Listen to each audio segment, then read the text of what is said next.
Okay, ఏందండి మీ సమస్య ఏంది? సాయి సాధన పుల్లారావు అనే వ్యక్తి 250 కోట్ల రూపాయలు జనం దగ్గర వసూలు చేసి బోర్డు తిప్పేసి కోర్టుకు లొంగిపోయి మా అందరినీ రోడ్డున పడేశాడు. మా సమస్యను పరిష్కరించమని సీఎం గారి దృష్టికి తీసుకురావడానికి మేమందరం ఈరోజు 250 మంది వచ్చాం. మొత్తం 600 మంది సభ్యులు, 250 కోట్ల రూపాయల పెద్ద ఆర్థిక స్కామ్ ఇది. ఈ స్కామ్లోంచి మమ్మల్ని రక్షించి మా డబ్బులకు మా ఇప్పించవలసిందిగా సీఎం సార్ని వేడుకోవడం జరిగింది. సీఎం గారు ఎవరిని ఉపేక్షించాం, ప్రతి ఒక్కరిని అరెస్ట్ చేసి మీ సొమ్ము మీకు ఇప్పిస్తాం అనే మాట చెప్పుకొచ్చారు. మాకు చాలా సంతోషంగా ఉన్నది. అంటే ఇక్కడ మీరు అంత డబ్బు ఎలా పెట్టారు ఆయన దగ్గర? మేము ఒక్కళ్ళం కదండి, 600 మంది సభ్యులు గత 27 సంవత్సరాలుగా నమ్మకము అనే వ్యాపారం చేస్తూ చివరిలో దుర్బుద్ధి పుట్టి మమ్మల్ని అందరినీ ముంచి వాడేదో బాగుపడాలని చూస్తున్నాడు.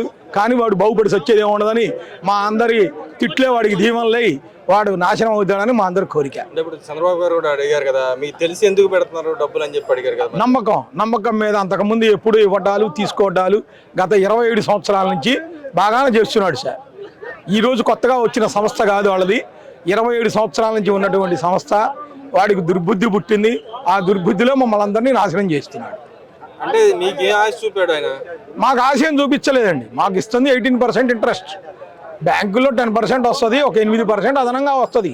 కాకపోతే బ్యాంకుల కన్నా నమ్మకము అనే ఆయుధంతో ఎప్పుడు కాంటే అప్పుడు వస్తాయి మన పిల్లలకి పెళ్ళిళ్ళకి. ఇప్పుడు మా పిల్లల పెళ్ళిళ్ళు చదువులకి వాటికి ఉపయోగపడుతున్న ఆశతోటి మేమందరం వాళ్ళకి ఇవ్వటం ఇరుక్కోవడం జరిగింది.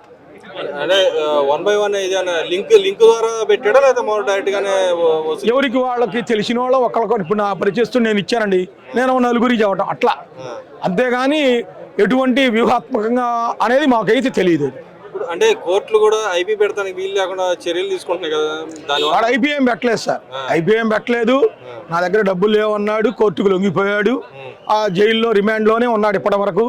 మా కోరిక ఏంటంటే త్వరితగతిన కేసుని పరిష్కారం చేసి మమ్మల్ని అందరినీ గట్టెక్కించమని సీఎం సార్ని వేడుకోవడం జరిగింది. అంటే మీరు ఇక్కడ చంద్రబాబు నాయుడు గారు ఒక విషయం చెప్పారా? ఎవరో సిఐ ఉన్నారు, ఎవరు ఆయన?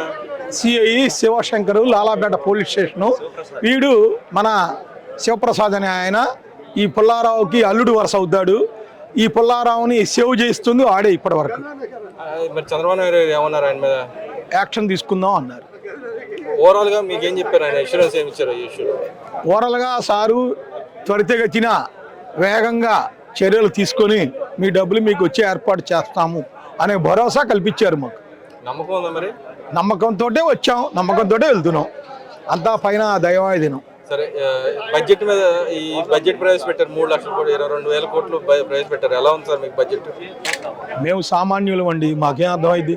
అది ఇంకా ముందు పోతే కానీ ఆ బడ్జెట్ ఫలాలు ఎంతవరకు అందుతాయి అనేది మాకు అర్థం కాదు. అంటే ఇప్పుడు వరకు ఎప్పుడు అంత అమౌంట్ పెట్టలేదు కదా, ఈసారి కొత్తగా ప్రవేశపెట్టారు. మెయిన్ సెంట్రల్ గవర్నమెంట్ సహకారం ఉంటుంది అనేది వాళ్ళ మనసులో ఉన్నది. తర్వాత రాజధాని త్వరితగతిన ఊపందుకుంటుంది. తర్వాత రోడ్ల విస్తరణ జరుగుతుంది, 4 లైన్లు బైపాసులని, వీటన్నిటిని దృష్టిలో పెట్టారని అనుకుంటున్నాం. అంటే కేటాయింపులు కూడా ప్రత్యేకంగా అభివృద్ధితో పాటుగా సంక్షేమానికే పెద్దపీట ఇచ్చారు. సంక్షేమానికి ఓవరాల్ మరి అవుతుంది అనుకుంటారా? సంక్షేమం కావాలనే కోరుకుంటున్నాం సార్. ఇది మొదటి సంవత్సరం, ఇంకా 4 సంవత్సరాలు వీళ్ళు పరిపాలన చేయాలి, మళ్ళీ అధికారంలో రావాలి అంటే మాట నిలబెట్టుకుంటేనే మళ్ళీ వస్తారు.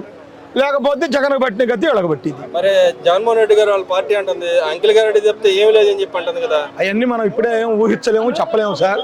ఇప్పుడు పిల్లగాడు పుట్టాడు, పెరగాలి, పెద్ద అవుతే వాడి ప్రయోజకుడు అవుతాడో తెలుస్తుంది. ఇప్పుడే బడ్జెట్ ప్రకటించారు, దాని మీద మనం అందరం ముందుకు పోవాలనే కోరుకోవాలి. అంటే ఈ బడ్జెట్ నిండా కటింగ్లు తప్పితే ఏం లేదు, లబ్ధిదారులందరూ తగ్గించేస్తున్నారు అంటారు. అది ప్రతిపక్షాల గోల, మాకు సంబంధం లేని విషయం.